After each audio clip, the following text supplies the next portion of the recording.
Ito yun guys, i-open natin. Pwede naman siya, ano kasi lang may butas. Pwede rin siyang tanggalin.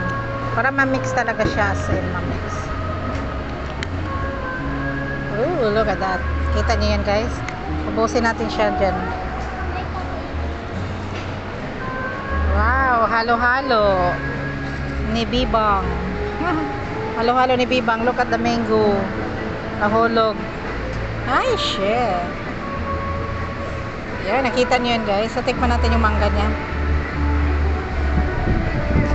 My gosh. Very strong wind. Tumatakbo. So, ayun guys. Halo-halo. Tikman muna natin yung top.